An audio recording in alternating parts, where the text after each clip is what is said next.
Alors, quand on parlait des trois principes de l'analyse technique, on a parlé au niveau du deuxième principe du fait que les cours suivent des tendances. Alors, c'est quoi la tendance? La tendance, c'est la manière dont le cours évolue à un moment donné. Et ça peut aussi être, étant donné que les cours suivent des tendances, c'est à la fois la manière dont les cours évoluent à un moment donné et l'évolution future, l'anticipation de l'évolution future des cours. Il existe trois types de tendances. Donc la tendance haussière. Quand on dit que le marché est dans une tendance haussière, ça veut dire que actuellement le marché est en train de monter. Donc on va avoir des creux qui seront de plus en plus hauts et des sommets qui vont aussi être de plus en plus hauts. Et d'une manière générale, le marché serait donc en train de monter, d'aller vers la hausse. Et donc, je disais que c'est à la fois la manière dont le marché évolue actuellement et la manière dont le marché pourrait évoluer. Parce que le marché suit des tendances, comme on l'a vu au niveau du principe numéro 2 de l'analyse technique.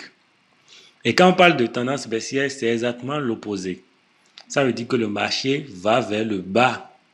Et donc, on va avoir les creux qui vont être de plus en plus bas et les sommets aussi qui vont être de plus en plus bas. Vous savez déjà ce que c'est qu'un creux et ce que c'est qu'un sommet, car on venait de le voir sur la notion de support et résistance. Il existe une troisième tendance qu'on appelle le trading range ou la tendance horizontale. Et c'est ce que vous pouvez voir à l'écran, c'est que le marché ne va ni vers le haut ni vers le bas, mais fait des zigzags à l'horizontale. Vous pouvez voir ici clairement la notion de tendance. Et vous pouvez voir par exemple pour la tendance haussière, les flèches vertes nous montrent les sommets qui sont de plus en plus hauts et les flèches de couleur rouge nous montrent les creux qui sont aussi de plus en plus hauts. Donc on a un marché qui est comme un escalier qui fait des plus hauts, des plus bas, mais qui continue de monter. Maintenant, la tendance baissière que nous voyons de l'autre côté, on nous montre les flèches toujours couleur verte qui nous montrent toujours les sommets et les flèches de couleur rouge qui nous montrent les creux. Et là, on peut aussi voir que les sommets sont de plus en plus bas, descendent comme toujours un escalier, mais cette fois vers la baisse. Ici, on a un exemple d'un marché qui est en tendance baissière. Et vous pouvez voir ici que nous avons les sommets qui sont marqués avec un cercle de couleur plutôt rougeâtre et les plus bas ou encore les creux qui sont marqués avec des rectangles verts. Ici, nous avons un marché qui est en tendance haussière.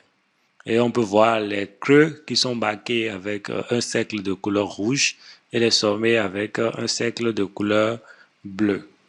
Donc, vous pouvez toujours voir comment le marché évolue. C'est sous forme toujours d'escalier avec des zigzags, des hauts et des bas, des hauts et des bas. Mais on voit que les bas sont à chaque fois plus hauts et que les hauts aussi sont à chaque fois plus hauts. Donc, la direction majoritaire du marché, c'est la direction haussière. Et donc, après avoir étudié la notion de tendance, il convient maintenant d'étudier la notion de droite de tendance. Au début, je vous disais que le chartiste utilise deux outils principaux. On a vu les niveaux horizontaux. Maintenant, la droite de tendance, c'est comme les supports et résistances, jusque maintenant c'est oblique. Les autres sont des niveaux horizontaux, mais ceci c'est un niveau oblique. Donc, on va parler de niveau oblique ou bien de droite de tendance. On peut encore dire que ce sont des supports et résistances obliques. L'idée, c'est toujours l'idée de support et l'idée de résistance. Et dans l'idée de support, il y a le fait que le marché vient se poser dessus, comme un support, et repart. Et dans l'idée de résistance, on a l'idée que le marché progresse et ce niveau lui résiste, l'empêche de progresser. Vous voyez, donc c'est l'idée qui est l'essentiel. Les thèmes, on peut dire support et résistance horizontaux ou bien support et résistance oblique. Tout comme on peut dire pour l'autre support et résistance et pour ceci droite de tendance. Voilà. Donc c'est l'idée qu'il faut garder, l'idée d'un support. Le support, c'est en bas, le marché se pose dessus pour repartir. La résistance est en haut et résiste au marché, l'empêche de progresser. Ici, vous pouvez voir un exemple concret d'une droite de tendance tracée sur un marché véritable. Donc, on peut voir en rectangle bleu les niveaux de support oblique. Donc, la droite de tendance qui est en rouge. Ici, vous avez une droite de tendance baissière tracée sur un marché réel. Donc, vous pouvez voir que le marché vient sur la résistance, c'est-à-dire la droite de tendance qui joue ici un rôle de résistance.